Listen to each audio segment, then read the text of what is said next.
بسم اللہ الرحمن الرحیم۔ فرمایا کہ ایک کا عیب دوسرے کو نہ بتایا جائے۔ حضرت حکیم الامت مولانا اشرف علی تھانوی رحمۃ اللہ علیہ نے اس حدیث کے تحت ایک نقطہ یہ بیان فرمایا ہے کہ آئینہ کا کام یہ ہے کہ جو شخص اس کے سامنے آئے گا اور اس کے اوپر کوئی عیب ہوگا تو وہ آئینہ صرف اس شخص کو بتائے گا کہ تمہارے اندر یہ عیب ہے۔ وہ آئینہ دوسروں سے نہیں کہے گا کہ فلاں شخص میں یہ عیب ہے،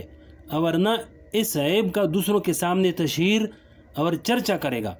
اسی طرح مومن بھی ایک آئینہ ہے، جب وہ دوسرے کے اندر کوئی عیب دیکھے تو صرف اسی کو خلوت میں خاموشی سے بتا دے کہ تمہارے اندر یہ عیب ہے۔ باقی دوسروں سے جا کر کہنا کہ فلاں کے اندر یہ عیب اور غلطی ہے اور اس غلطی کا دوسروں کے سامنے چرچا کرنا، یہ مومن کا کام نہیں، بلکہ یہ تو نفسانیت کا کام ہے۔ اگر دل میں یہ خیال ہے کہ میں اللہ کو راضی کرنے کے لیے اس کا یہ عیب بتا رہا ہوں تو کبھی بھی وہ شخص دوسروں کے سامنے اس کا تذکرہ نہیں کرے گا۔ البتہ اگر دل میں نفسانیت ہوگی تو وہ وہاں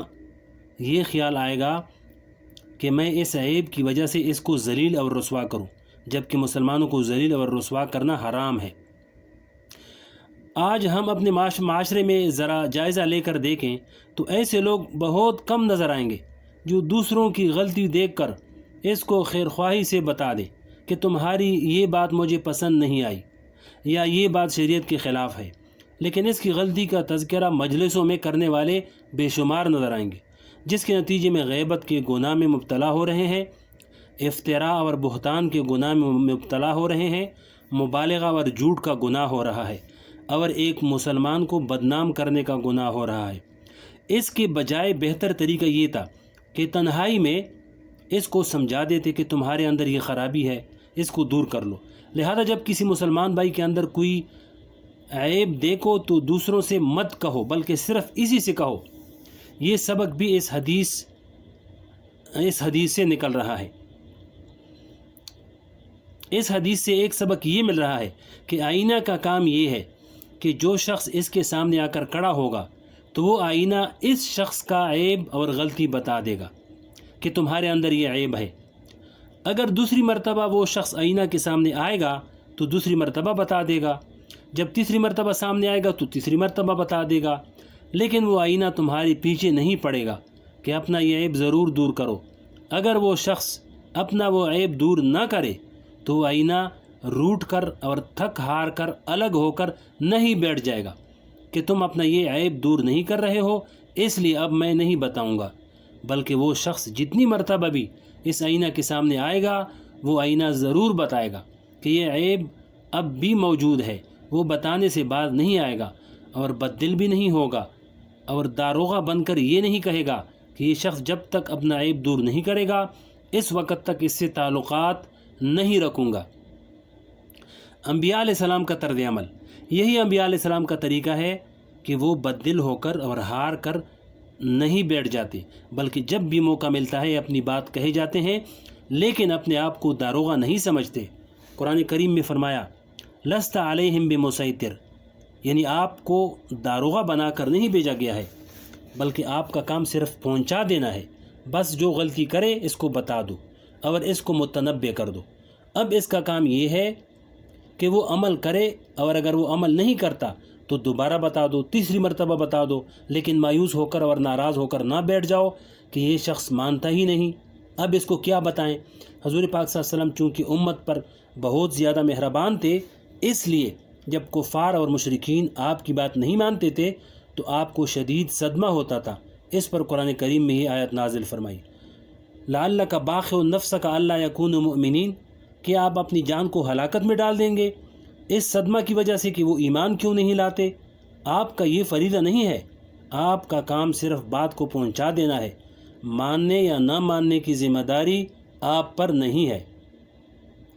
میرے والد ماجد مفتی محمد شفیع صاحب رحمۃ اللہ علیہ فرمایا کرتے تھے کہ دعوت و تبلیغ کرنے والے اور امر بالمعروف اور نہی عن المنکر کرنے والے کا کام یہ ہے کہ وہ اپنے کام میں لگا رہے، لوگوں کے نہ ماننے کی وجہ سے چھوڑ کر نہ بیٹھ جائے، مایوس ہو کر یا ناراض ہو کر یا غصہ ہو کر نہ بیٹھ جائے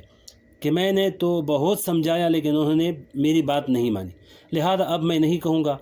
ایسا نہ کرے، بلکہ یہ سوچے کہ میں نے یہ کام کس لیے کیا تھا، اللہ کو راضی کرنے کے لیے کیا تھا، آئندہ بھی جتنی مرتبہ کروں گا اللہ کو راضی کرنے کے لیے کروں گا،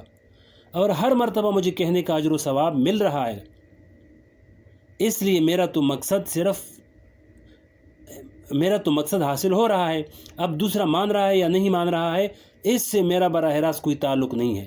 وہ تو اللہ تعالیٰ کا معاملہ ہے کہ اللہ تعالیٰ کس کو ہدایت دیتے ہیں اور کس کو ہدایت نہیں دیتے۔ آگے فرمایا کہ ماحول کی درستگی کا بہترین طریقہ، حقیقت یہ ہے کہ ایک مومن اخلاص کے ساتھ بات کہتا ہے اور بار بار کہتا ہے، اور ساتھ ساتھ اللہ تعالیٰ سے دعا بھی کرتا ہے کہ یا اللہ میرا فلاں بھائی اس گناہ کے اندر مبتلا ہے، اس کو ہدایت عطا فرما اور اس کو سیدھے راستے پر لگا دے۔ جب یہ دو کام کرتا ہے تو عموماً اللہ تعالیٰ ایسے موقع پر ہدایت عطا فرما ہی دیتے ہیں۔ اگر ہم یہ کام کرتے رہیں تو یہ وہ کام ہے کہ اس کی برکت سے سارا ماحول خود بخود سدھر سکتا ہے۔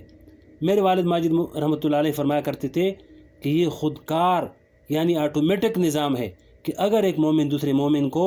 ان شرائط اور آداب کے ساتھ اس کی غلطیوں پر ٹوکتا رہے تو اس کے ذریعے اللہ تعالیٰ اصلاح فرما دیتے ہیں۔ خلاصہ بہرحال خلاصہ اس کا یہ ہے کہ اس حدیث میں